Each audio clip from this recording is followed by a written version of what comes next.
Boa noite, meus queridos irmãos. Vamos ficar de pé. Sempre bom estar com vocês, sempre bom estar tendo o privilégio de conduzi-los em louvor para adorar o nosso Deus. Vamos orar, agradecendo por estarmos aqui. Oremos. Senhor, muito obrigado por esse dia, muito obrigado porque o Senhor nos trouxe até aqui em segurança, que o Senhor possa nos ajudar a permanecer aqui, prestando atenção, com a nossa mente, com o nosso coração sincronizados com o Teu, Senhor, e que a gente possa, assim, ter um entendimento de tudo que o Senhor quer falar com a gente essa noite.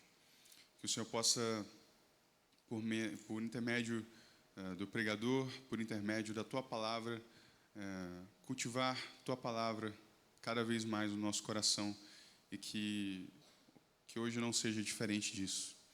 Que o Senhor possa nos trazer alegria, que o Senhor nos possa trazer prazer de estar aqui entre os irmãos, que a gente possa sorrir juntos, que a gente possa nos alegrar, que a gente possa chorar juntos e que assim o Teu corpo, Senhor, o corpo da Tua igreja aqui possa estar mais fortalecido, Senhor.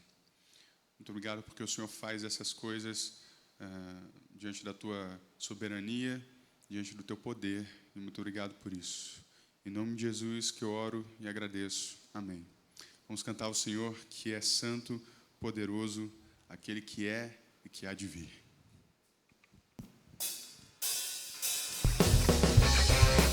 As palmas.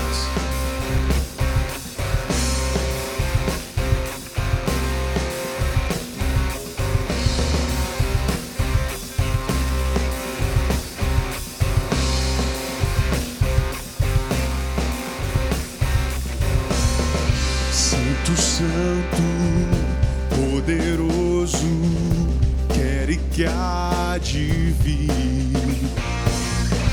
Deus da glória, és tão digno, eu me prostro a Ti. Santo, santo, poderoso, quer e que há de vir. Deus da glória, és tão digno, eu me prostro a Ti. Santo é Teu nome em todo lugar, é do Teu querer de graça e paz. Tudo que tens feito é justo e bom. Santo, santo Deus, Tu és. Santo, santo Deus, Tu és.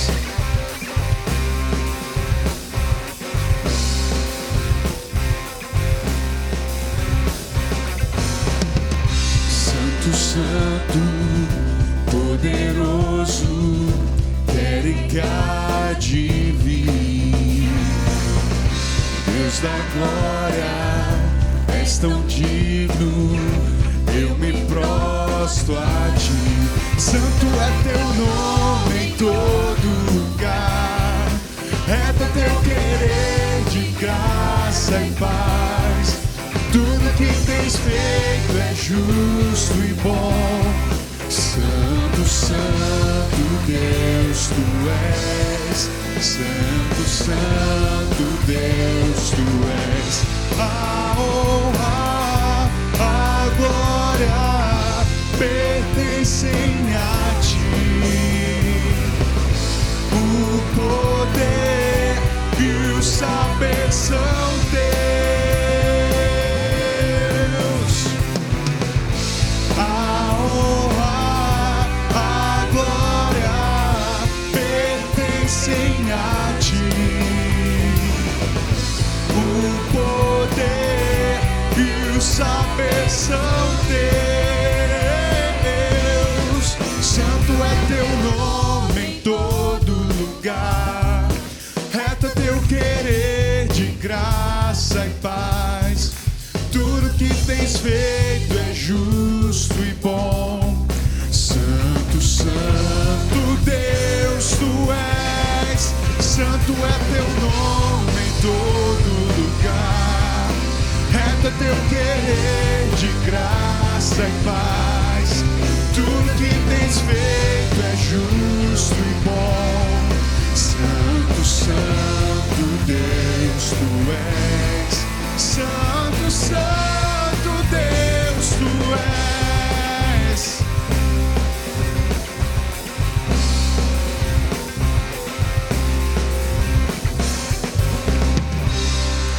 Amém. Tudo que tens feito é justo e bom. Vamos continuar cantando isso.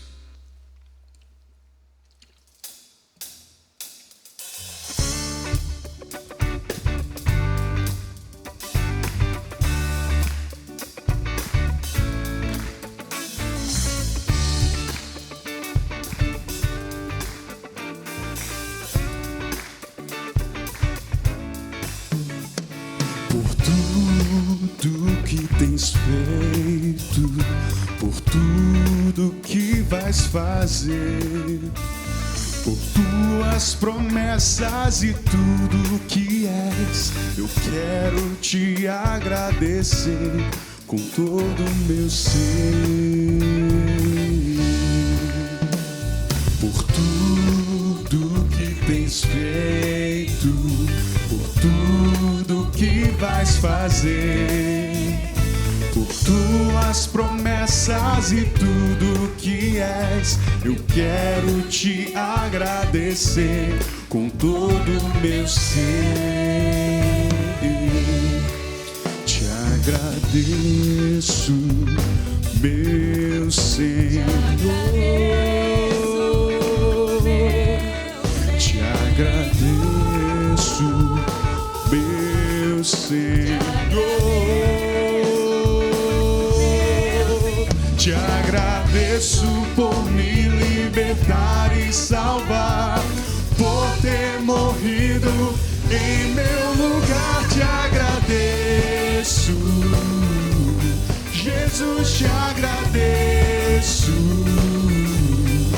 Eu te agradeço, te agradeço.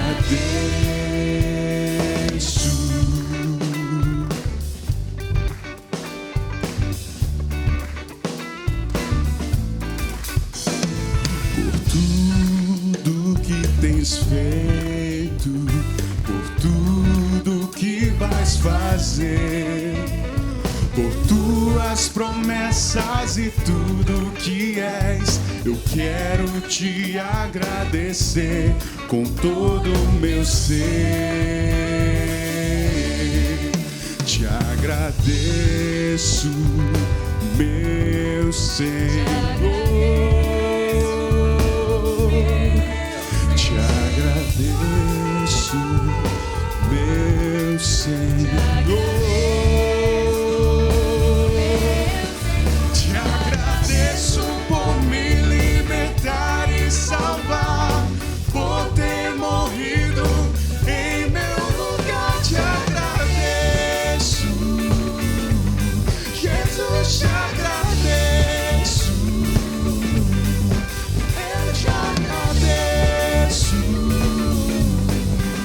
te agradeço,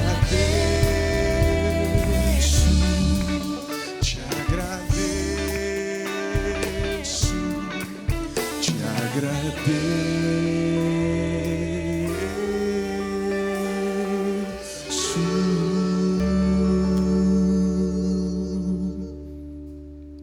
Amém. Os irmãos que vieram preparados para vir aqui à frente trazer os dízimos e as ofertas poderão ter essa oportunidade na próxima canção.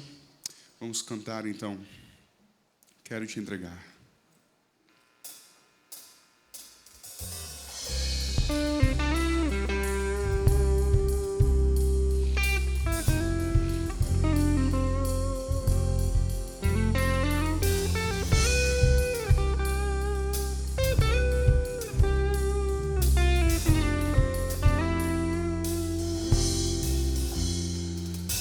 Quero te entregar tudo que sou e tenho, pois de nada valerá se não for para a tua glória. Meus dias aqui são poucos, comparados à eternidade. Que valor teria a vida, não fosse tua vida em mim? Quero te entregar tudo que sou e tenho, pois de nada valerá se não for para a tua glória. Meus dias aqui são poucos, comparados à eternidade. Que valor teria a vida, não fosse tua vida em mim? Quero viver pra teu louvor, quero viver pra te adorar, que eu seja lembrado como alguém que te amou de todo o coração. Quero viver em comunhão,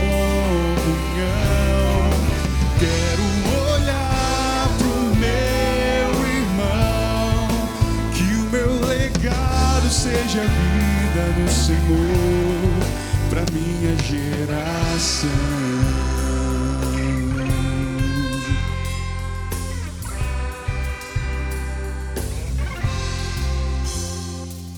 Vieste como servo, abrindo mão de toda a glória.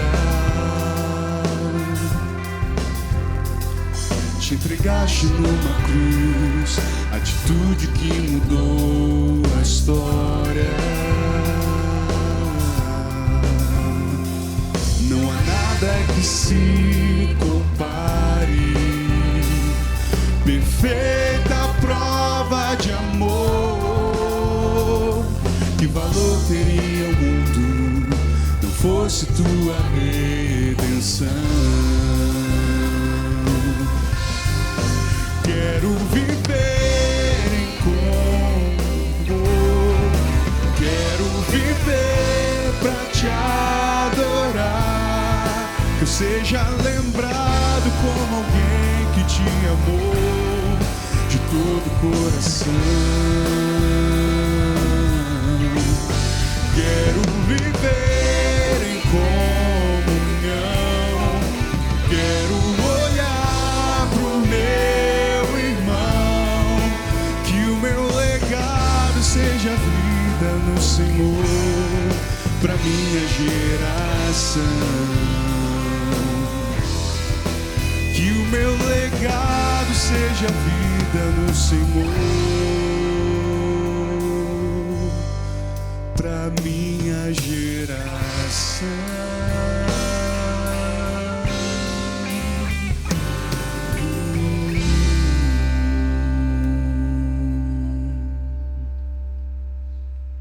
Amém. Os irmãos podem se assentar.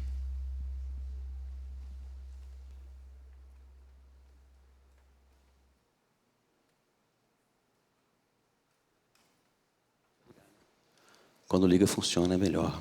Boa noite, queridos. Obrigado, equipe do louvor. Obrigado, Caio.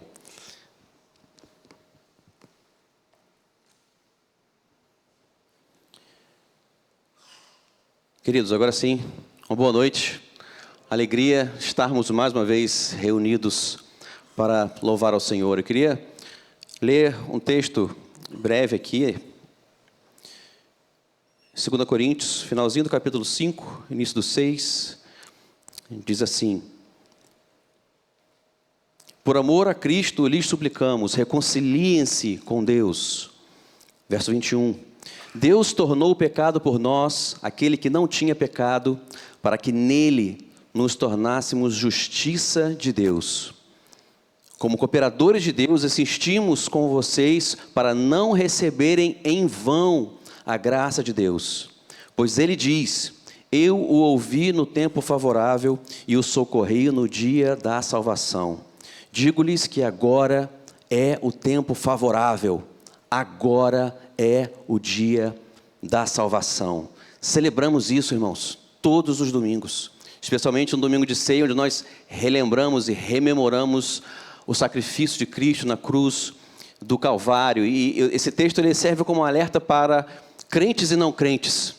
Para os crentes ele alerta para nós aqui, para nós não recebermos em vão a graça de Deus.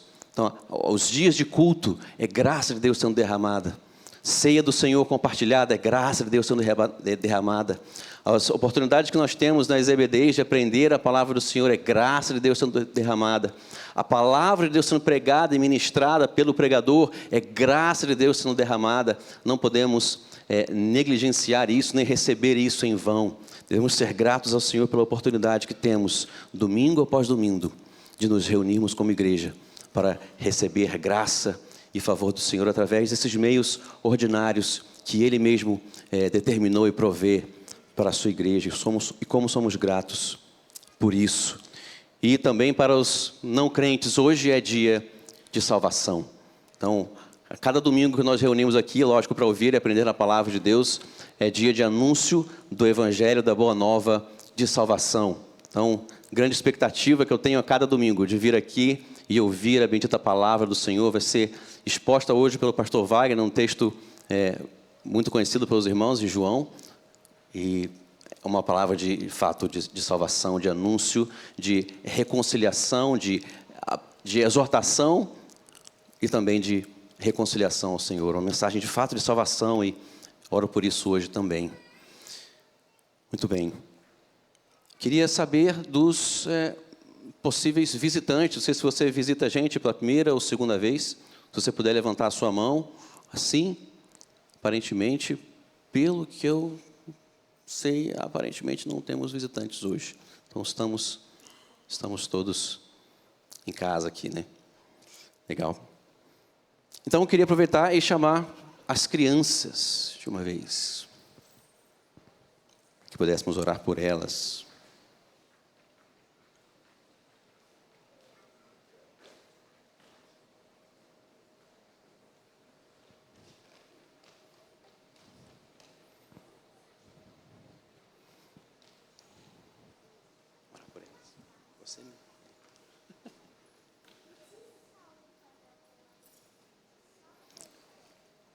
Pedir para Alexandre orar por elas aqui.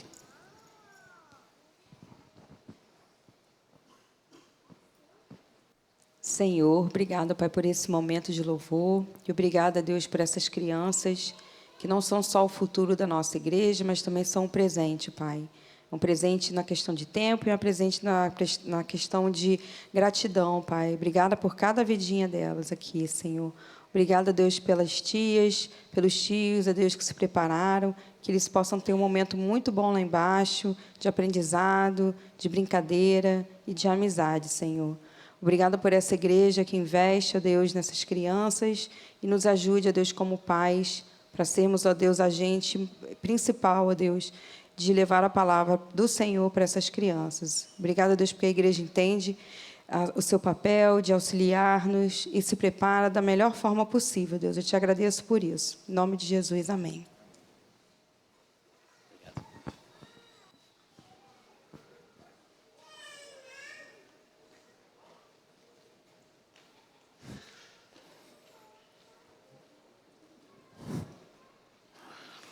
Alegria essas crianças. Hoje pela manhã a gente teve um momento tão especial aqui, a irmã Ayane falando sobre esse ministério infantil, né? E confesso que teve uma hora que ela me emocionou, né? Teve uma hora que ela, agradecendo aos tantos voluntários que trabalham e se dedicam ao ministério infantil, ali eu senti a mesma gratidão da Ayane naquele momento, muito, muito legal, assim, aquele tempo que tivemos hoje pela manhã. Aprendendo um pouco mais sobre os bastidores ali do Ministério Infantil e também quantas pessoas servem e poder agradecer a eles e orar por eles. Muito, muito legal. Então, irmãos, nesse momento a gente dedica a oração, né? A gente tem os motivos de orações que nós compartilhamos ao longo da semana e por isso nós queremos mais uma vez orar e eu queria te convidar a baixar sua cabeça, a gente elevar nossa voz ao Senhor em oração, nesse momento.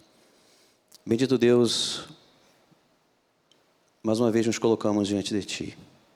E fraco que somos, falhos que somos, pecadores que somos, nós nos aproximamos humildemente diante do Senhor e sabemos que não somos suficientes. O exercício da oração é um exercício também de humilhação, que faz nos lembrar constantemente que nós não temos as respostas, que nós não temos as soluções, nós não temos os recursos para solucionar todos os problemas da nossa vida.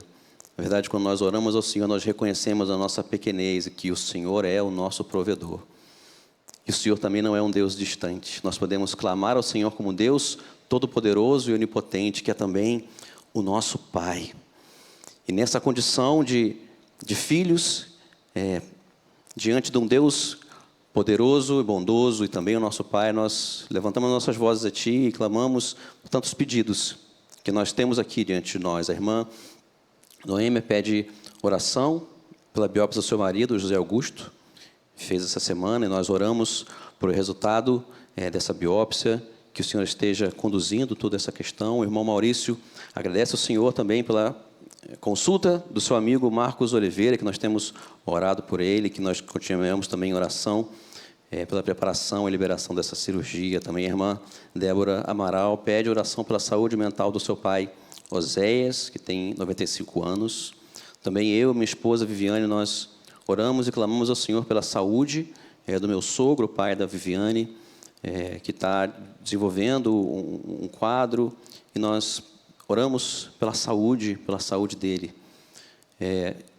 Ainda em petição ao Senhor, e agora não mais por uma saúde física, mas nós clamamos pelo grande e maior milagre, que é a restauração espiritual de tantos. E começo pelo meu sogro, que não precisa apenas de libertação e saúde física, ele precisa também de libertação e saúde espiritual. E nós oramos por ele também. Nos unimos a Márcia Oliveira, João Pedro, a Francis, a Natália, que perseveramos com eles em oração pela salvação do Vitor. Que o Senhor continue transformando e alcançando o coração dele.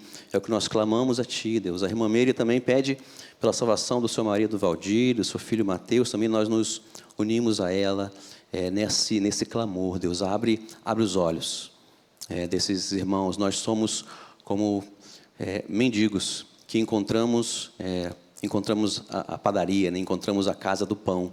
E nós queremos que esses pessoas queridas, familiares, eles também encontrem o pão que nós encontramos. Não estamos em condições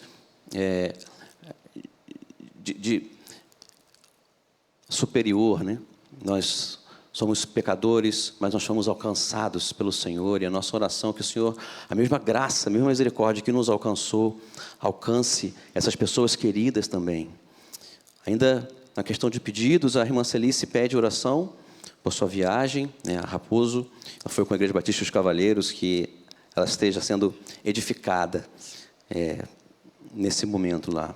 Também, por gratidão, nós nos juntamos à irmã Eliane Martins, agradece a Deus pelo procedimento feito no dia 27/8, e aclamamos e oramos pela recuperação plena.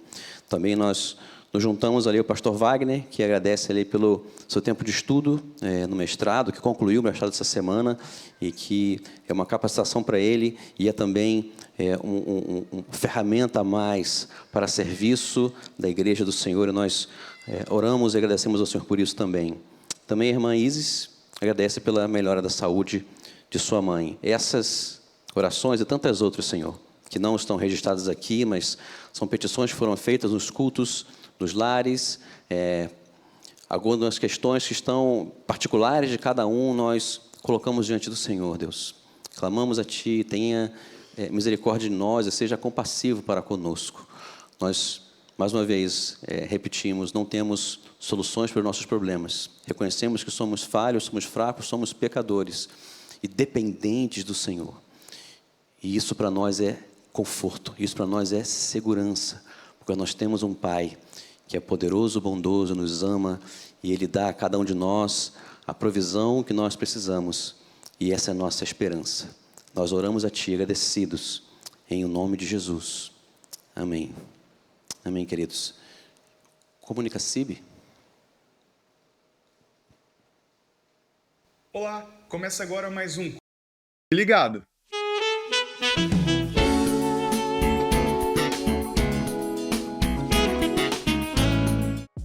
Já estão abertas as inscrições para o Encontro de Casais 2025. Será nos dias 24 a 26 de outubro, no Hotel Vila Verde, em Nova Friburgo. Será um final de semana sensacional, onde os casais terão um tempo de aprendizado, crescimento e fortalecimento da vida conjugal à luz da Palavra de Deus, além de desfrutar de um tempo de comunhão e descanso. O pacote inclui hospedagem, alimentação completa e uma noite especial no sábado. Garanta sua vaga. As inscrições podem ser realizadas ao final dos cultos no estande do Ministério com Famílias. Venha desfrutar desse tempo precioso.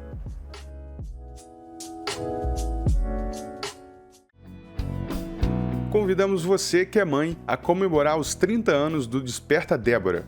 O congresso ocorrerá do dia 19 a 22 de junho, em Brasília. Teremos uma caravana saindo de Macaé. Interessadas, procurar Mariane ou Mércia. É com muita alegria que convidamos todas as mulheres e moças para o café da manhã Caminhando Juntas. Vamos juntas estudar o 2º capítulo do livro Incomparável, da autora Jen Wilkin. Dia 13 de abril, às 7 horas. A inscrição é de apenas R$10 e deverá ser feita através do link enviado pelo InformaCIB. Esperamos vocês, dia 13, às 7 horas.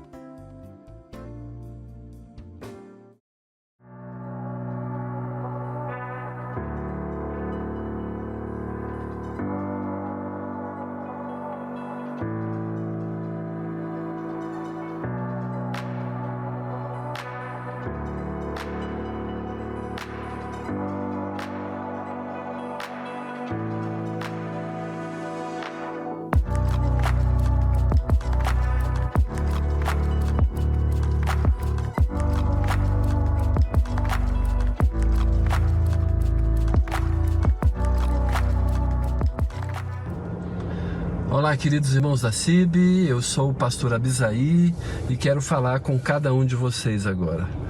Principalmente você que já sentiu que poderia fazer mais para compartilhar o Evangelho, porém não sabia por onde começar, ou talvez você tenha pensado que evangelismo é só para especialistas. Bem, e se eu te dissesse que evangelizar pode ser algo natural, envolvente e até divertido? Quero falar para você, para vocês, do Evangelho em Movimento, um treinamento que foi feito para lhe ajudar a compartilhar sua fé de forma simples, autêntica e poderosa no dia a dia, seja no trabalho, na escola, com a sua vizinhança, onde quer que você esteja. Vamos aprender juntos com métodos práticos, exemplos reais e, claro, de um jeito leve e interativo. Mas atenção, não é um evento qualquer, é um chamado. Jesus nos enviou para fazermos discípulos e essa é a nossa missão. Então, se você quer crescer, se sentir mais preparado e impactar vidas, inscreva-se e venha para o Evangelho em Movimento. Aguardo você. Deus te abençoe.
E este foi mais um Comunicacib. Para mais informações, acesse o InformaCib lá no WhatsApp ou as nossas redes sociais.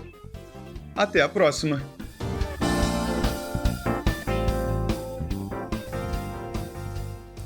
Muito legal, muita coisa acontecendo e cadê Nívia? Adorei essa chamada para a Conferência dos Homens, ficou muito legal, música bem impactante e a ideia é você ser desafiado mesmo, viu, homens? Nós vivemos uma crise de identidade em nossa sociedade, em nossa cultura, crise feminina e crise masculina, mas tudo começa pela falta de responsabilidade masculina. E aí, essa conferência vai...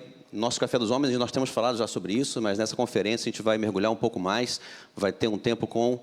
O pastor Wagner já deu um spoiler, com um pastor que é referência, um homem de Deus. Ele vai estar dando uma palestra e vai ter um tempo também ali de perguntas e respostas, vai ser bem edificante para um tema muito importante, como ser homem cristão no contexto da nossa sociedade.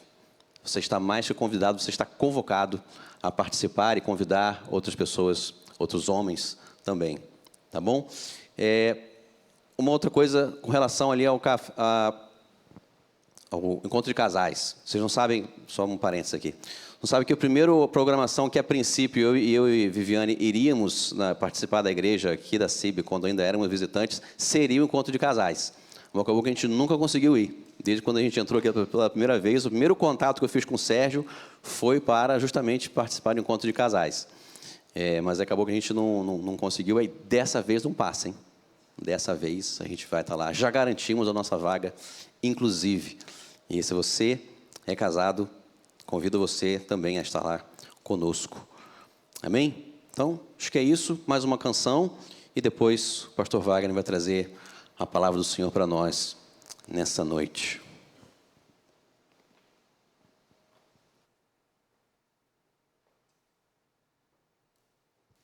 Convido os irmãos a ficar mais uma vez de pé.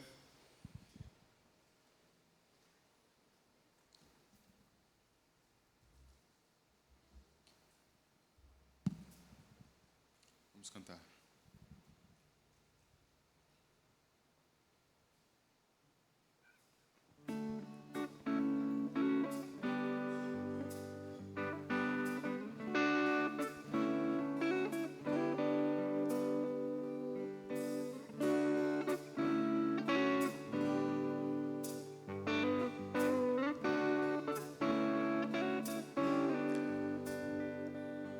Não existe nada melhor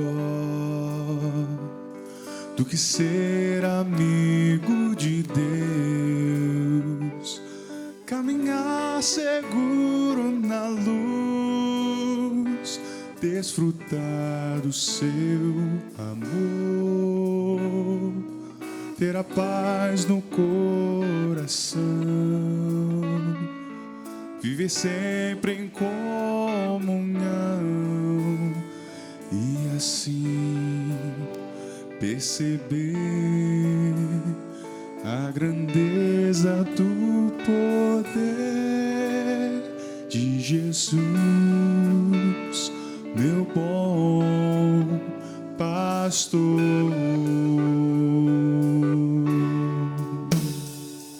Não existe nada melhor do que ser amigo de Deus, caminhar seguro na luz, desfrutar do seu amor, ter a paz no coração,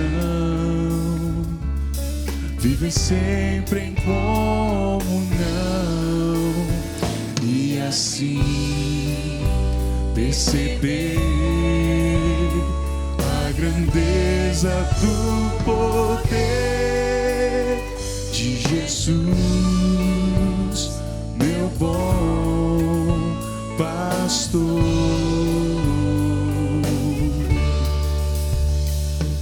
Ter a paz no coração, viver sempre em comunhão e assim perceber perceber a grandeza do poder de Jesus, meu bom pastor.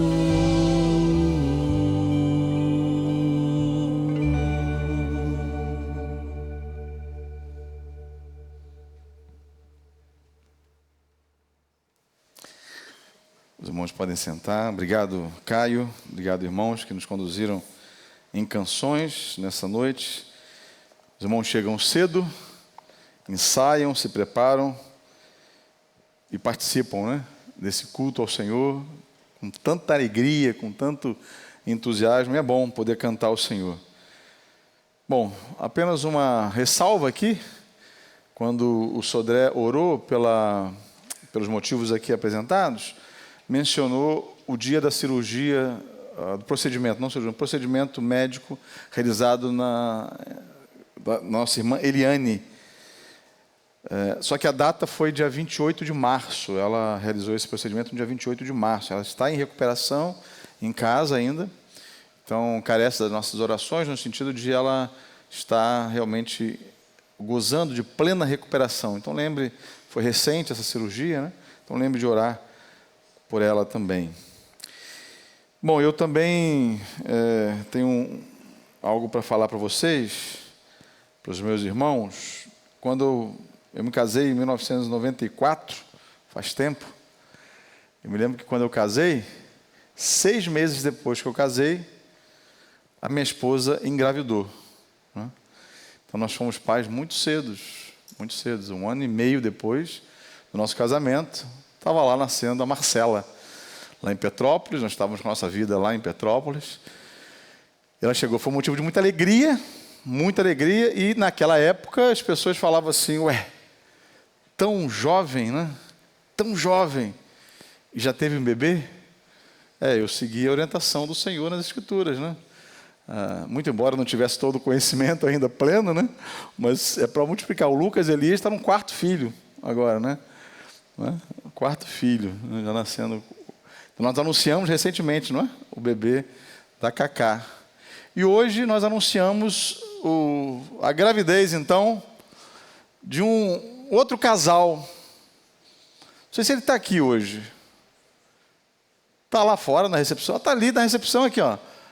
Júnior e Tami, olha lá. Tami está grávida, gente. Tami está grávida.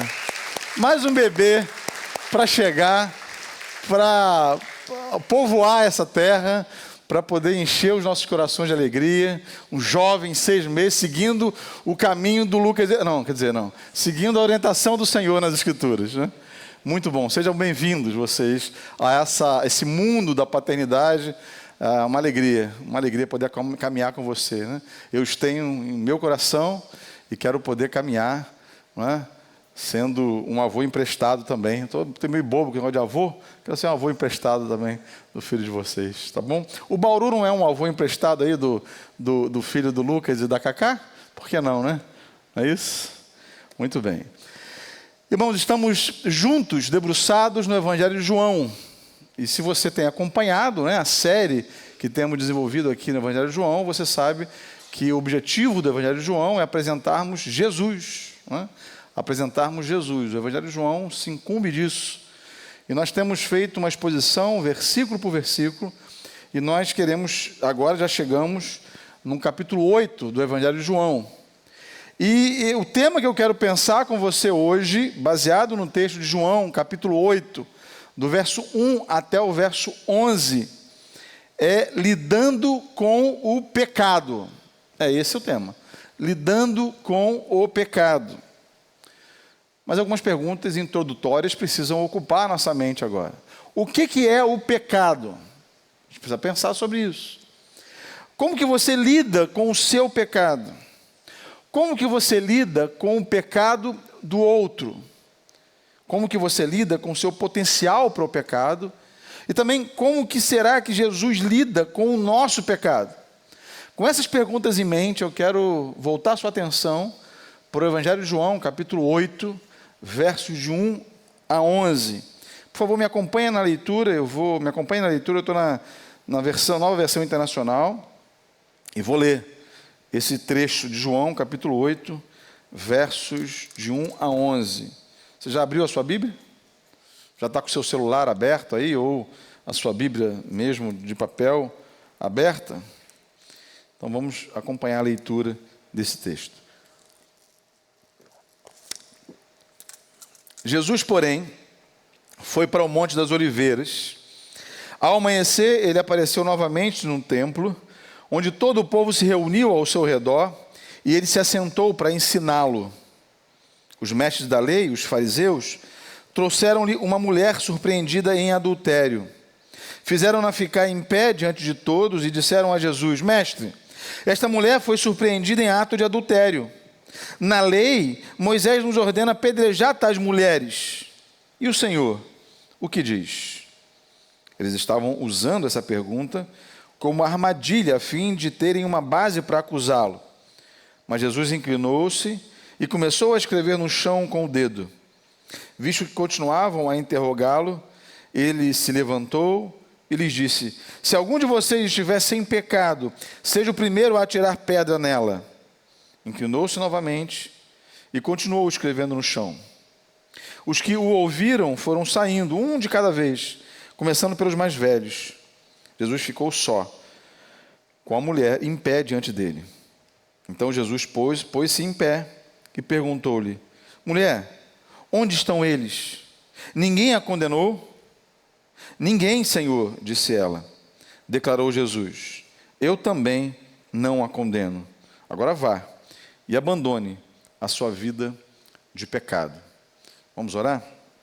Senhor, nós estamos diante da sua palavra, o teu povo está reunido nesse santo ajuntamento. O Senhor tem muito a nos falar por intermédio dessa palavra. E a nossa oração, ó Pai, é que o Senhor lide com os nossos próprios corações diante desse texto. E que cada um de nós, ó Pai, possamos apreender aquilo que o Senhor tem de ensino para nós e colocar em prática tudo aquilo que o Senhor está nos ensinando no dia de hoje. Nós oramos assim, confiando plenamente no Senhor. E em nome de Jesus nós oramos, Pai. Amém. Amém. Eu quero te convidar a entrar comigo nesse cenário aqui de João, capítulo 8. Contudo, antes eu quero considerar com você o que é pecado. Eu não vou discorrer, não vou construir a base para argumentar o que é o pecado, mas alguém já disse, eu concordo com ele, que pecado é o não atendimento ou a não conformidade a todo e qualquer padrão de Deus. Pecado, ele também carrega aquele sentido de errar o alvo, de causar dano, de extraviar-se. E é sobre isso, sobre esse trecho do Evangelho de João que é tratado o pecado. É sobre isso, sobre o pecado. João aqui trata do pecado de uma mulher e a reação não só daqueles que pegaram aquela mulher em flagrante, mas também da reação da própria mulher e da reação do próprio Senhor Jesus acerca de tudo isso. O pecado é uma palavra que já está sendo excluída do vocabulário de uma Europa pós-cristã, uma palavra que já é quase proibida nos nossos próprios dias no Brasil. Entretanto, é uma palavra, por outro lado, tão real e tão atual nas Escrituras, que não tem como nós a evitarmos. Nós precisamos passar por ela, por essa palavra, precisamos pensar um pouco sobre o pecado, porque nós somos alguém mergulhado no mundo caído, no mundo de pecado. Olha comigo para o contexto desse texto aqui. A essa altura, Jesus já havia experimentado o auge da sua popularidade. O povo aqui considerava Jesus como um rabino já, como um mestre. Lembra que Jesus está numa crescente aqui, cada vez mais. Tanto que no versículo 2, o texto vai dizer que todo o povo se reuniu ao seu redor e ele se assentou para ensiná-lo. Vocês conseguem imaginar como que estavam os mestres da lei? Vocês acham que eles estavam satisfeitos com isso, com Jesus ensinando ali, sentado, instruindo? Aqueles que se julgavam os mestres do conhecimento da lei. Na época de Jesus era muito comum levar um problema difícil de se resolver a um rabino, para que ele pudesse tomar alguma decisão. Mas aqui, numa espécie de provocação, os mestres da lei, eles estavam tentando colocar Jesus em xeque, e a questão aqui era a seguinte: diante da lei judaica, o adultério era um crime muito grave. O pensamento comum entre os rabinos era o seguinte: todo judeu, ele deve morrer ao cometer idolatria, assassinato ou adultério. O adultério, então, era um dos 3 pecados mais graves que existiam naquela época. E a lei era muito clara nesse sentido. Embora existissem algumas diferenças em relação à forma como se deveria cumprir a pena de morte, nesse caso aqui, no caso de adultério, a lei, ela própria estabelecia qual era a pena. Não tinha meio termo aqui. Levítico capítulo 20, verso 10, vai dizer o seguinte: se um homem cometer o adultério com a mulher de outro homem, tanto o adúltero quanto a adúltera terão que ser executados. Esse texto aqui não fala da forma como eles deveriam morrer.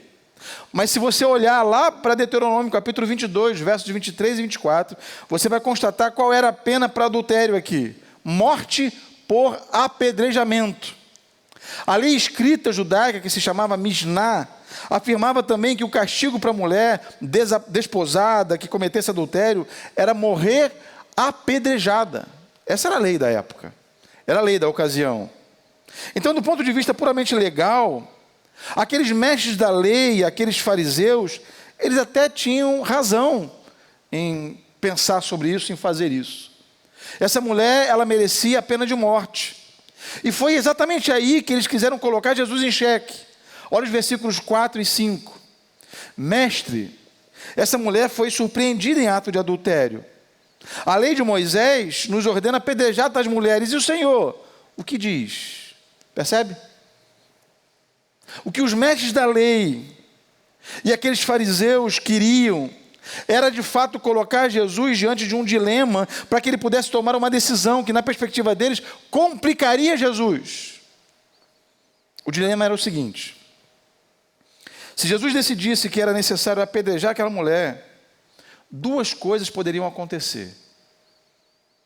Primeiro, ele poderia perder para sempre a fama que ele havia conquistado, havia ganho de ser alguém conhecido pelo seu amor e por sua misericórdia. Jamais as pessoas voltariam a chamá-lo de amigo dos pecadores.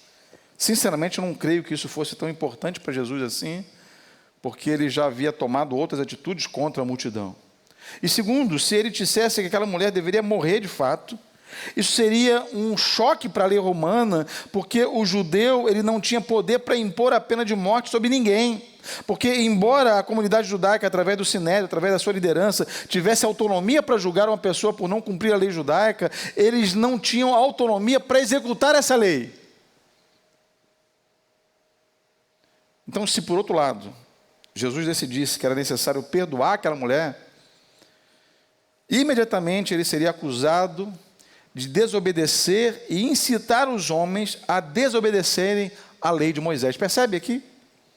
Encruzilhada, emboscada, armadilha, provocação. Era isso que os mestres da lei e os fariseus estavam armando para Jesus cair. Olha para o verso 6. Eles estavam usando essa pergunta como uma armadilha, diz João, a fim de terem uma base para acusá-lo. E a base era essa. Eles não estavam nem um pouco aí preocupados, interessados com a mulher ou com o que estava acontecendo ali. A intenção deles era pegar Jesus com uma armadilha e condená-lo. Esse é o cenário. E, meus irmãos, quando nós estamos diante de um cenário como esse, quando nós observamos a atitude de Jesus em relação aos mestres da lei, e quando nós vemos também a compaixão que Jesus teve com aquela mulher, nós corremos o risco de cometer um erro muito grave aqui. Muitas pessoas olham para isso dessa maneira. Muitos, no decorrer da história, vêm cometendo erros, olhando para esse texto, quando fala desse texto aqui. Porque acreditam que essa história ameniza a severidade do pecado de adultério. Isso não é verdade. Isso não é verdade. Algumas pessoas chegam a afirmar que essa história demonstra que Jesus ele não deu tanta importância ao 7º mandamento quanto deu aos outros. Mentira, porque nessa passagem nada justifica essa afirmação. E nós vamos ver isso quando nós observarmos qual foi a direção que Deus deu àquela mulher em relação ao pecado dela. Só que eu quero ver com você hoje, nessa noite, um outro aspecto desse texto. Eu não quero entrar nessa polêmica a respeito disso. Eu quero entrar e pensar sobre outro aspecto. A pergunta aqui é: o que se passava nos corações dos fariseus? O que se passava no coração daquela mulher? O que se passava no coração de Jesus acerca do pecado da vida de outras pessoas? Ou o que se passa? Durante a semana nós sempre nos deparamos com os nossos erros, com os nossos tropeços, não é assim? Nós também nos deparamos com os erros das outras pessoas. Não é assim que acontece? Qual é a nossa reação em relação a tudo isso? Como que nós reagimos diante dessa realidade? Então, em primeiro lugar, eu quero pensar com você sobre qual é a atitude do homem em pecado. Olha para os mestres da lei, os fariseus aqui. Eles eram homens que tinham um aspecto de santos, eram homens que tinham aspectos de religiosos, eram pessoas extremamente dedicadas às leis de Israel. Eles eram verdadeiros guardiões da moral. Os fariseus e os mestres da lei passavam a imagem de pessoas puras, perfeitas, algo que de fato ninguém é. Inclusive teve uma ocasião em que o próprio Jesus descreveu aqueles mestres da lei, aqueles fariseus, lá em Mateus capítulo 23, verso 27, sem poupar palavra alguma. Ele diz lá o seguinte: ai de vocês, mestres da lei, fariseus hipócritas, pois vocês são como sepulcros caiados, bonitos por fora, mas por dentro estão cheios de ossos e de todo tipo de imundícia. Assim são vocês, por fora parecem justos ao povo, mas por dentro estão cheios de hipocrisia e iniquidade. Irmão, Jesus estava como que dizendo para aqueles mestres da lei o seguinte: por fora, queridos, vocês são bela viola, mas por dentro um pão bolorento. Vocês são aqueles que fazem uma fachada de que está tudo bem, que está tudo certo, mas vocês carregam dentro de si pecados cabulosos. E a grande característica dos fariseus é que eles transmitem a imagem de que algo que eles não eram. Eles querem vender essa imagem. E Jesus, nesse episódio de João 8, faz eles reconhecerem isso. Quando eles trazem aquela mulher para ser condenada ali, Jesus responde: quem de vocês não tiver culpa alguma, pode pegar a primeira pedra aí e pode começar a apedrejar.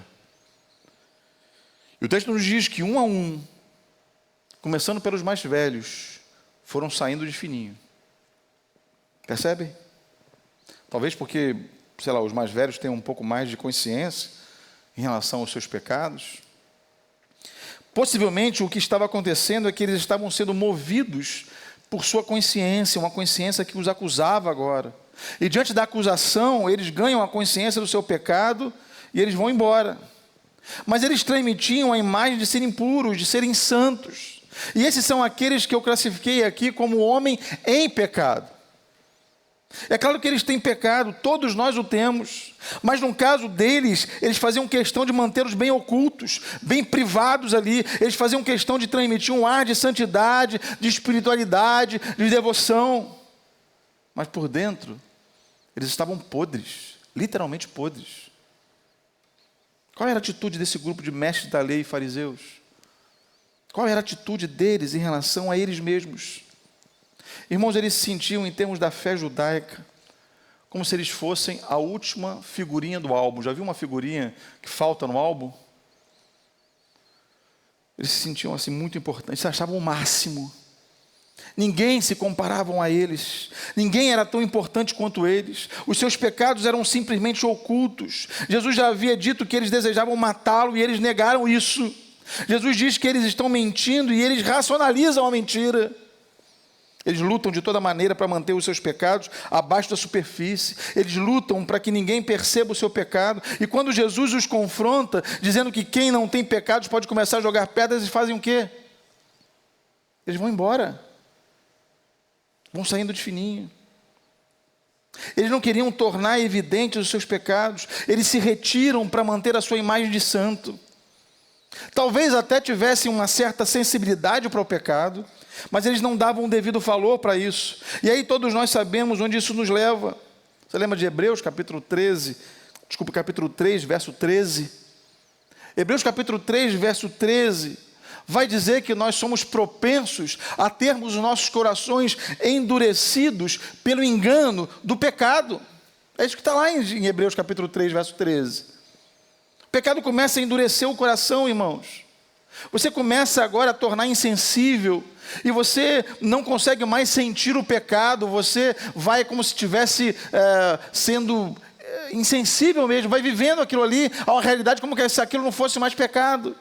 O próximo passo é ficar com a consciência cauterizada, e você fica cada vez mais perspicaz com as falhas dos outros, porque a régua que te mede é a régua que você mede os outros.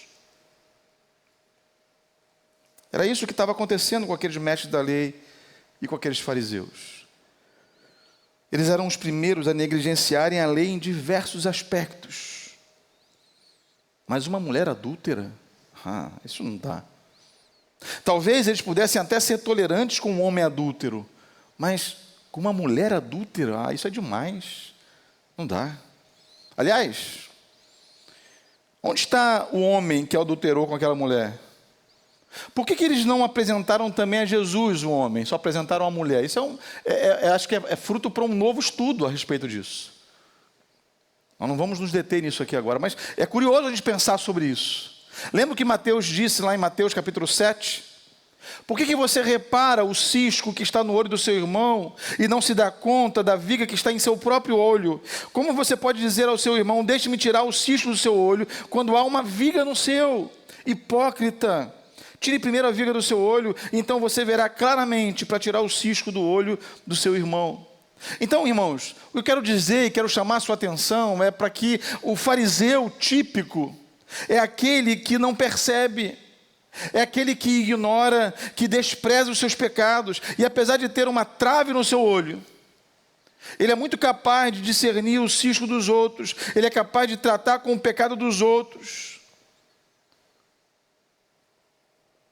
E nós rapidamente falamos, não, nós não somos fariseus. Fariseus são aqueles caras lá. Mas isso nos confronta demais, irmãos. Isso deve nos fazer refletir sobre como nós reagimos. Como que nós tratamos entre nós dos pecados dos outros. Quando você nota que alguém cometeu um erro, você faz o quê? Você critica? Você conta a outras pessoas o que ele fez? Mateus capítulo 18 diz para que você vá até o seu irmão, você só. E não tem nenhum texto que fala assim, vai lá e chama o pastor. E diga para ele, para o pastor, o que o irmão está cometendo. Não. O texto vai dizer, vai você só até ele. E se você ganhou o seu irmão, maravilha. E aí tem um processo. Se ele recusar-se a te ouvir, aí sim você procura um outro irmão. Até o ponto de você te levar à igreja. Então é um processo. Gálatas capítulo 6, verso 1, também vai dizer para nós, vocês que são espirituais, se encontrar o seu irmão em pecado, vai até ele e com mansidão. Pegue o seu irmão, confronte o seu irmão, ame o seu irmão, e cuidado para que você não caia no mesmo erro que ele. Percebe? E como que nós tratamos o pecado dos outros? Meus irmãos, isso é típico de um fariseu. Isso é típico de alguém que é hipócrita, que quer tratar do pecado dos outros, primeiro conversando com outros ali. Outra atitude típica de um fariseu é armar uma emboscada para quem é superior a ele. É isso que estava acontecendo ali. O homem cheio de pecado estava, na verdade, armando para cima de Jesus. Estava armando para cima do mestre. Eles queriam pegar Jesus. Essa é a atitude do homem em pecado: cilada, emboscada, armadilha, tentativa de golpe. Eu vou lá para ver o que ele vai falar. Ele que é líder. Ele que é... Quero ver o que ele vai falar. Mas, meu irmão, o desafio é dado a você, como crente no Senhor Jesus, de perceber o seu irmão em pecado e você, pessoalmente, confrontar o seu irmão em amor. Se você ganha o seu irmão, maravilha, bênção. Mas uma atitude típica de alguém que é fariseu é colocar os seus superiores em xeque, de alguma maneira. Ou querer colocar em xeque. Agora muda um pouquinho o seu foco para a mulher agora. Vamos pensar um pouco na atitude do homem com o pecado. Nós pensamos no homem em pecado, pensamos nos fariseus, vamos pensar no homem com o pecado.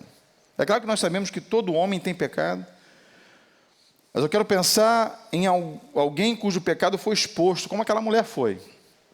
Ela foi levada em público, e ela foi levada em público contra a sua vontade, contra o seu desejo, o seu pecado foi declarado para a multidão.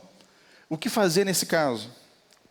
O que um fariseu faria se ele tivesse sido levado a público e tivesse sido confrontado com algo? Pensa ele agora sendo exposto a um pecado dele.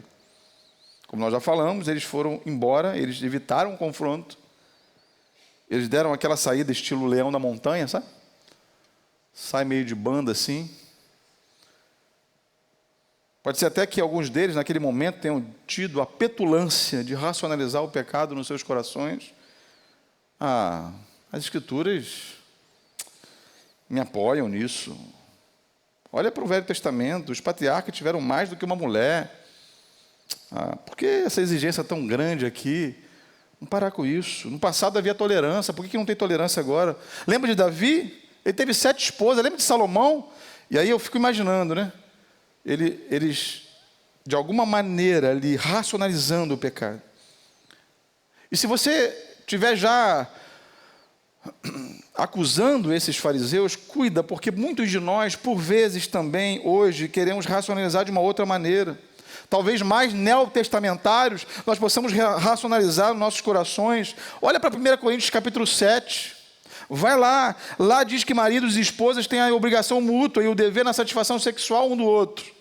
Então, se a minha esposa não tem cumprido com a parte dela, a culpa do adultério não é minha, é dela. Já tive um casal no qual eu atendi que teve a petulância de querer justificar o seu adultério baseado nisso. Como é que pode isso, irmãos?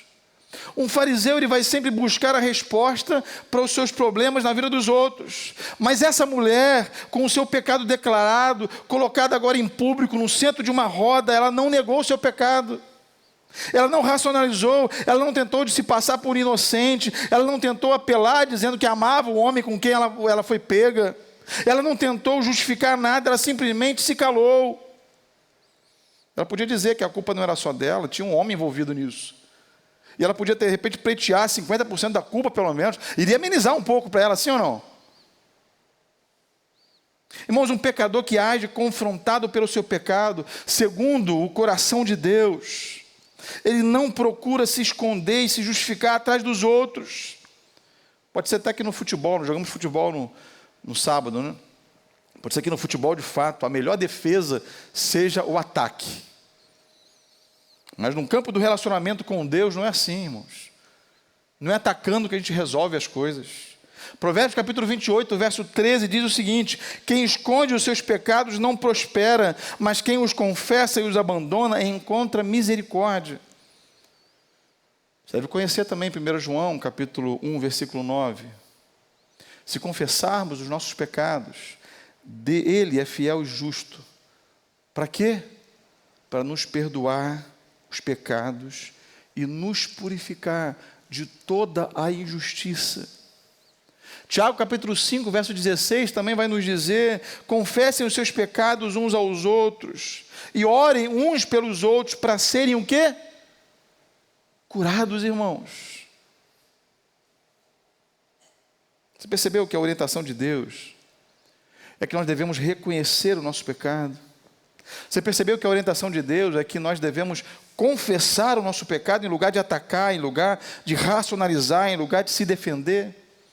Já viu quando alguém é desafiado no seu pecado, ele diz: não, mas tem isso, não, mas tem aquilo, não, mas tem aquilo outro, não, aí começa a desenrolar um monte de coisa, às vezes até ouve você. Nós devemos assumir, meus irmãos, da mesma forma como aquela mulher fez. Davi, o rei Davi, Ele foi um homem que ganhou uma visão muito clara sobre esse princípio.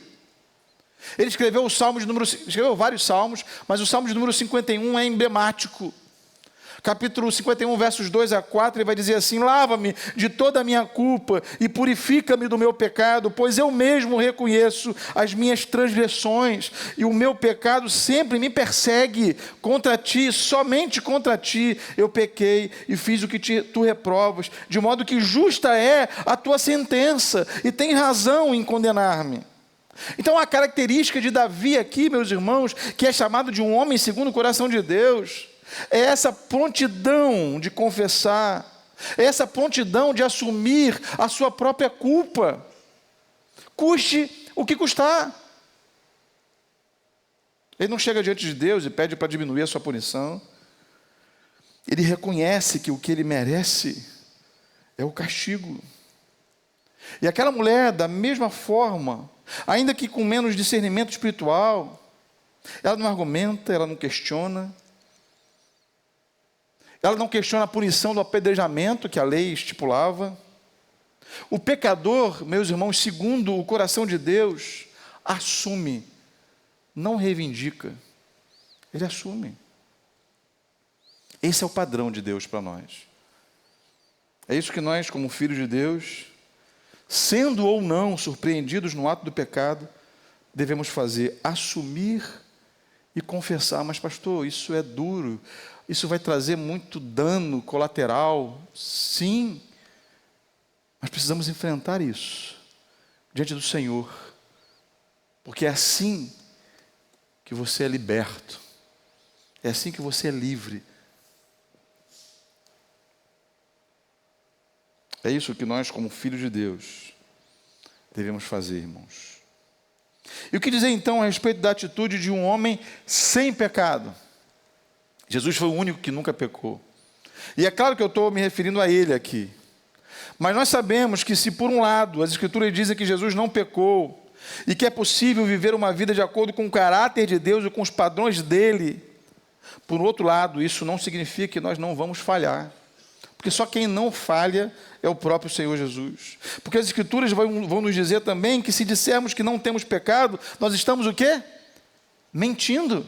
É isso que as Escrituras dizem. Nós estamos fazendo de Deus mentiroso e a verdade de Deus não está em nós. Ainda assim, o ideal de Deus é nos transformar, nos lapidar, para que nós sejamos conforme a semelhança do nosso Senhor Jesus Cristo, dia após dia, de glória em glória, como que pelo Espírito, como diz 2 Coríntios capítulo 3, verso 18. É uma transformação constante. E você já parou para pensar como é que Jesus agiu em relação às pessoas que estavam com pecado à sua volta? Ele agiu totalmente diferente em relação aos fariseus.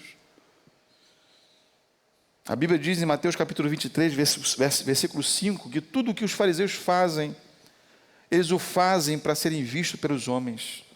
E Jesus diz que eles passavam uma imagem daquilo que eles não eram. Eles aumentavam o tamanho dos filactérios, das franjas que carregavam no corpo, só para que as pessoas vissem que eles estavam cumprindo aquilo que Deuteronômio capítulo 6 dizia que era para cumprir. Eu me lembro de ver uma pessoa num voo desses que eu fiz, em pé, a aeromoça passando as orientações básicas ali sobre o voo, e ele fica de pé e começa a enrolar ali o filactério no seu braço, e cumprindo o ritual, para que as pessoas pudessem ver que ele cumpre aquilo que a lei está estipulando para ele. Óbvio que deve ser chamado a atenção. Mas Jesus não era desse tipo, irmãos. Ele não gastava tempo exaltando e elevando a ele próprio. E é claro que ele sabia quem ele era, o próprio Deus feito homem. E aí, de repente, algumas pessoas chegam até ele com essa mulher para questioná-lo. E ele, o que ele faz então? Ele ignora, ele não responde, ele abaixa a cabeça, ele começa a escrever no chão, na areia ali, sei lá onde que é aquilo ali. E ele fica indiferente à fofoca do pecado dos outros. Jesus, ele não fica apreciando a exposição do pecado dos outros, ele parece até que fica indiferente, ele se abaixa e começa a escrever no chão. Ele não especulou, Ele não ficou alimentando o ódio daquelas pessoas ali. Ele se posicionou indiferente ao pecado, mas ele amou aquela pecadora. Ele se manifestou assim. Mas nós vamos ver daqui a pouco que ele foi muito preciso em relação ao pecado dela, embora tenha amado aquela pecadora. E um por um, daqueles que gostavam de atirar pedras, daqueles que gostavam de mostrar as falhas dos outros, começaram a ir saindo de fininho, indo embora. E ali diante dele, em pé, estava agora a impureza explícita. E sentado, escrevendo no chão, estava a pureza encarnada, a pureza total, alguém sem pecado. Diante daquela mulher que foi tida como imunda, Jesus se levanta, e é bom nós observarmos isso aqui nesse texto, né? Ele não fala com aquela mulher sentado. Ele não fala com indiferença a ela. Ele se levanta. E ele diz: mulher, mulher. 2 vezes Jesus havia usado essa expressão. A outra foi quando ele falou com a sua mãe. Ele não estava tratando aquela mulher como uma vadia, não estava tratando aquela mulher como uma leviana. Não. Ele a estava tratando com dignidade e com muito respeito. Depois ele faz algumas perguntas para aquela mulher pecadora. Ninguém te condena? Ninguém condenou você? Cadê os seus acusadores? E ela responde: não, Senhor. Eles foram embora. E Jesus replica: nem eu te condeno. Irmãos, ele era o único que poderia e ainda pode fazer isso. Mas com os olhos em alguém marcado pelo pecado, e ciente que dali a 6 meses ele estaria indo para uma cruz, onde os seus pecados seriam julgados e adequadamente condenados, ele vai dizer: eu te perdoo. Eu te perdoo. E além de perdoar, Jesus dá uma palavra àquela mulher. Isso prova que Jesus não foi tolerante, isso prova que Jesus não foi complacente com o pecado dela, só porque ele a perdoou, não. Ao contrário, a sua palavra foi de ensino, foi uma palavra didática. Ele foi um professor ali, só porque ele disse: os seus pecados estão perdoados, ele não foi complacente com ela. Ele disse: vá e abandone a sua vida de pecado. Não fique mergulhado nesse pecado. Então, quando Jesus opera nas nossas vidas, meus irmãos, ele não somente nos perdoa, mas ele nos transforma, ele nos liberta da escravidão do pecado. Porque nós agora depositamos a nossa vida no Senhor Jesus e queremos segui-lo, e o padrão é alto mesmo.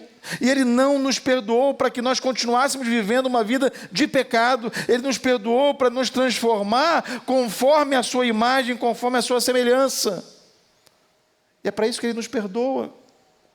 Se nós quisermos fazer de Jesus uma moleta para andarmos a nossa vida cristã, isso vai ser um fiasco.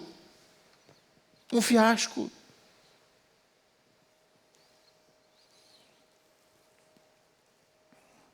Eu quero fazer uma pergunta para você. São 3 grupos de pessoas presentes nesse texto aqui. O homem em pecado, aqueles fariseus, mestres da lei que nós vimos ali. O homem com pecado, eu estou me referindo àquela mulher que foi pega em adultério. E o homem sem pecado, Jesus. A pergunta é: em qual grupo você se encontra? Você é aquele fariseu que gosta de ver exposto o pecado dos outros? Ou você é aquela mulher que reconhece o seu pecado, se arrepende? Ou será que você é como Jesus, que consegue odiar o pecado, mas consegue amar o pecador? Quem é você? Essa é a pergunta. Quem é você? A nossa tendência, meus irmãos, por causa da nossa natureza caída, é sermos extremistas, maniqueístas. Ou eu sou ruim, ou eu sou bom. Mas quando nós nos deparamos com essa passagem, nós somos confrontados com tantas características farisaicas em nossas próprias vidas, que elas precisam ser mudadas, meus irmãos. Eu não sei quanto a vocês, mas eu consigo me lembrar de algumas vezes que em meu próprio coração, Houve um certo prazer em exaltar algo de bom que eu mesmo fiz. Isso é farisaísmo, meus irmãos. Ninguém gosta de fazer uma autocrítica. Ninguém gosta de se expor, mas a pergunta é: o quanto de fariseu nós temos em nós mesmos? O que Deus deseja é que nós reconheçamos humildemente que nós somos miseráveis, que nós somos pecadores, que nós carecemos dele. Sabe o que eu aprendo com tudo isso, irmãos? Que enquanto Jesus foi indiferente à fofoca, nós por vezes agimos como os fariseus. Nós queremos mais que o circo pegue fogo. Nós desejamos expor o pecado alheio para sermos grandes. Mas, meus irmãos, a humildade é a verdadeira grandeza, como diz C.J. Mahaney no seu livro, que é intitulado com esse termo: a humildade, a verdadeira grandeza. E não está aqui alguém falando para os irmãos, encharcado de humildade, porque quem está perto de mim conhece as minhas lutas. Eu costumo dizer que quando eu falo para os irmãos, eu grito para mim mesmo: você deve reconhecer os seus pecados, você não deve olhar para os pecados dos outros, para que quando você começar a ver os pecados dos outros, isso não te cause prazer, e não te exalte, você não fale: pai, eu não cometo. Irmãos, eu e a minha esposa sempre conversamos sobre os nossos pecados. Você deveria fazer isso com seus cônjuges. E nós, por vezes, chegamos à conclusão do seguinte: eu nunca vou pecar como você, eu falo para a Márcia. E a Márcia fala para mim: eu nunca vou pecar como você. Percebe? O meu pecado é meu, o pecado dela é dela. E nós não queremos acusar o outro porque ele pecou. Eu não admito o pecado dela. Sim, mas o pecado meu é meu e o dela é dela. Nós temos pecados. E vivemos nisso, e precisamos lidar com isso. E precisamos juntos pedir perdão ao Senhor. E caminhar diante do Senhor com liberdade. Agora, tem homens que sobem num púlpito e que, por vezes, durante a semana, vivem uma vida trôpega, porque são pecadores, mas cheios de si. Eu já participei de grupos, irmãos, que dava vergonha de participar. Porque as falas, as palavras, aquilo que eram ditos ali, eram vergonhosos de ser ouvidos até. Você deve reconhecer os seus pecados. Não olhar para o pecado dos outros, para que quando você começar a ver os pecados dos outros, isso não cause em você prazer, ao contrário. Provoque em você o desejo de orar e de interceder por aquela pessoa, e de chamar aquela pessoa, e de confrontar em amor aquela pessoa, porque isso é a ordem de Deus. Gálatas capítulo 6, versículo 1 fala sobre isso. Para que você possa procurar essa pessoa, possa oferecer ajuda a ela, possa ajudá-la a se livrar do seu pecado. Sabe por quê? Porque Jesus não ficou alheio aos fracassos. Ele não ficou alheio à corrupção do pecado na vida dos outros. Ele se envolveu com amor, ele se envolveu com graça, ele se envolveu com bondade, ele se envolveu com socorro. E para terminar, eu preciso perguntar: e daí? O que eu faço com tudo isso? Existem algumas perguntas que precisam ser feitas para a nossa aplicação, irmãos. Nós precisamos aplicar essas perguntas na nossa vida mesmo. E por si só isso já vai ser uma aplicação. Porque eu quero levar você a pensar sobre elas e responder para você mesmo a respeito dessas perguntas. Como que eu estou reagindo? Como que você está reagindo ao seu próprio pecado? Como que você está reagindo em relação ao pecado do outro? Quem é você? Quem é Jesus em você? Como que Jesus reage ao nosso pecado? Não está aqui nenhum sermão apologético para que a gente passe panos quentes nos pecados dos nossos irmãos. Não, não é isso. Jesus não fez isso. Jesus confrontou aqueles que estavam trazendo a pecadora. Jesus confrontou a pecadora. Jesus se apresentou como um Deus que já pagou por isso. Quem é você? Por favor, abaixe sua cabeça, feche seus olhos, pense sobre essas perguntas por alguns instantes. Eu quero orar com você.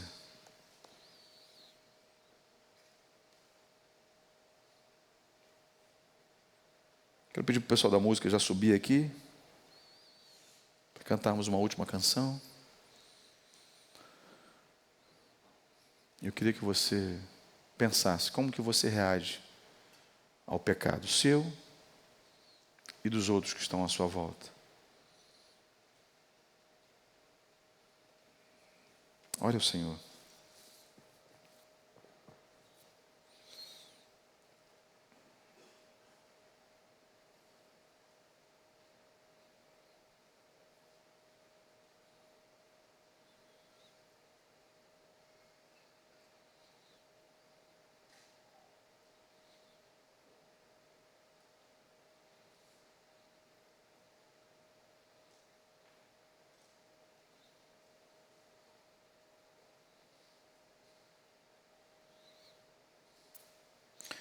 Senhor, o Evangelho, ele é libertador. O Senhor já pagou na cruz do Calvário pelo nosso pecado. Nós somos trôpegos, falhos, nós carecemos do Senhor. Nós precisamos viver todos os dias na dependência completa do Senhor, não só para lidar com o nosso próprio coração caído, mas lidar também com esse senso de justiça que carregamos conosco, muitos de nós, em relação ao pecado alheio, Senhor, ao pecado dos nossos irmãos.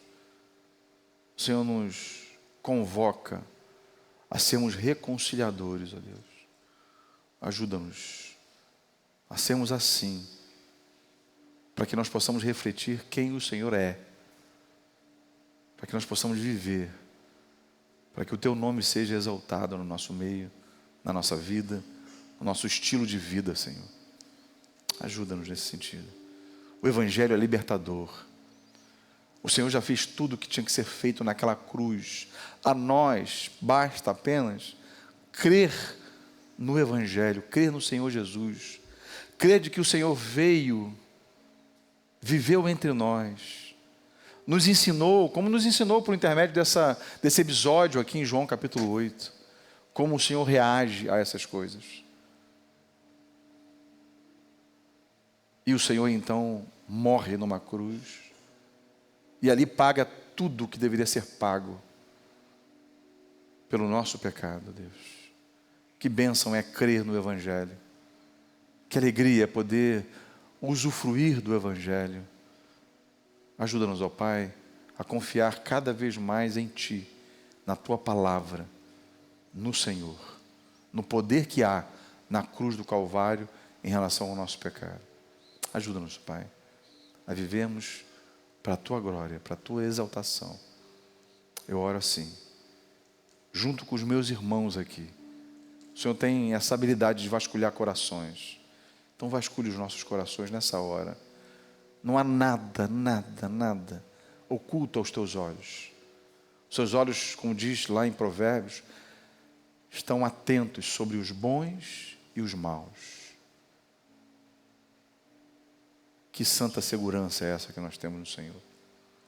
Ajuda-nos, ó Pai, a vivermos refletindo o Senhor nas nossas vidas. Nós oramos em nome de Jesus.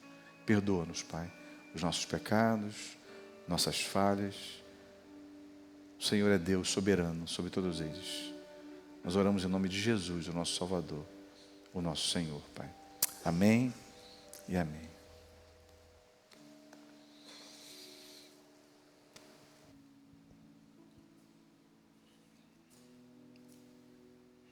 Alguns trechos de João capítulo 17 diz assim: não te peço, é uma oração de Jesus, e ele está sozinho nesse momento, mas com o contexto ali de todos os discípulos.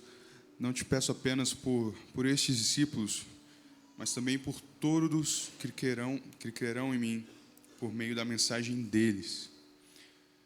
Não peço que os tire do mundo, mas que os proteja do maligno. Nós teremos aflições, nós teremos lutas, nós ainda lidamos com o pecado dentro do nosso coração, mas Deus nos protege, Deus está conosco. No versículo 19 ele fala: e eu me entrego como sacrifício santo por eles, para que sejam consagrados na verdade. Amém. Vamos ficar de pé e vamos louvar a esse sacrifício, a esse amor, a esse eterno amor que ele demonstrou na cruz.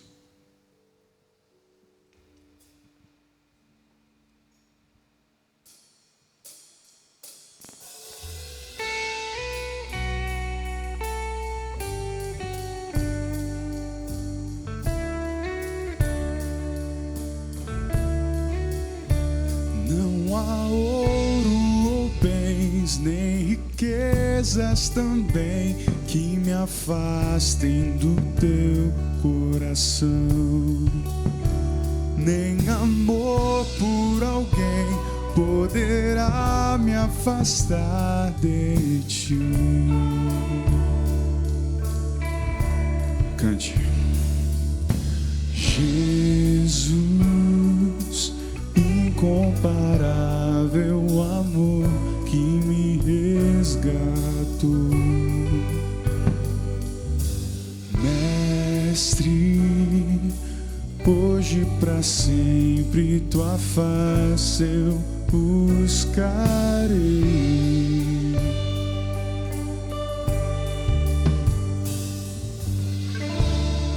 O que eu sou coloco aos teus pés, diante da tua glória eu me humilharei. Vou encontrar o que precisar em teu eterno amor, em teu eterno amor.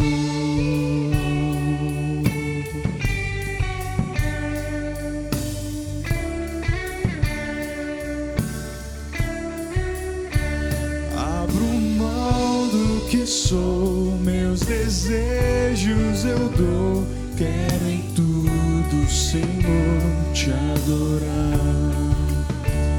Mais que fama e poder, quero te conhecer, Senhor.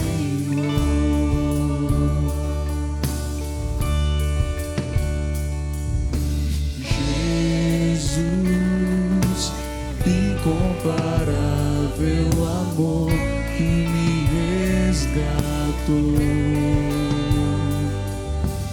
Mestre, hoje pra sempre tua face eu buscarei.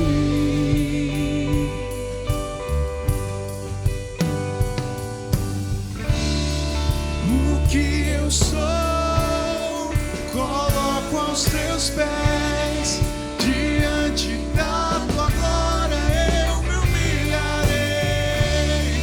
Vou encontrar o que precisar em teu eterno amor, em teu eterno amor. O que eu sou, coloco aos teus pés, diante da tua glória eu me humilharei. Vou encontrar o que precisar em teu eterno amor, em teu eterno amor.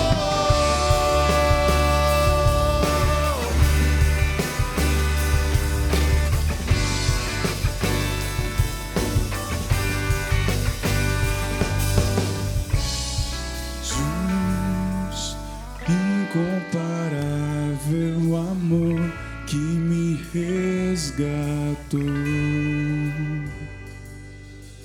Mestre, sempre tua face eu buscarei. O que eu sou, mais uma vez? O que eu sou, coloco aos teus pés. Diante da tua glória eu me humilharei. Vou encontrar o que precisar em teu eterno amor, em teu eterno amor.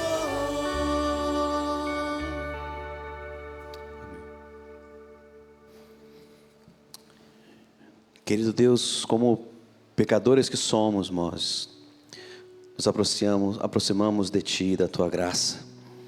E a nossa oração é que o Senhor não permita que sejamos como aqueles fariseus que eram cegos aos seus próprios pecados e muito atentos aos pecados dos outros. Que nós sejamos conscientes da nossa pecaminosidade, possamos nos achegar a Ti, quebrantados, reconhecendo que miseráveis somos e dependentes da Sua graça. Possamos abandonar a nossa vida de pecado e viver uma vida de obediência ao Senhor. Que como o Senhor Jesus, possamos amar as pessoas, rejeitar o pecado, mas amar o pecador, como Jesus fez. Ensina-nos, Deus, a sermos humildes nesse sentido. Obrigado por essa palavra, obrigado por esse culto. O que nós somos, nós colocamos aos seus pés. Faz de nós o teu querer, Jesus. E agora que o amor de Deus Pai, a bendita e maravilhosa graça do nosso Senhor Jesus Cristo e as doces consolações do Santo Espírito de Deus esteja com a CIB Macaé e com toda a igreja do Senhor Jesus, hoje e para todo sempre. Amém e amém. Boa noite, uma boa semana para vocês, queridos. Deus abençoe. Na segunda-feira pela manhã, na terça, na quarta, na quinta, na sexta também, no sábado também. Deus abençoe. O que eu sou, coloco aos teus pés.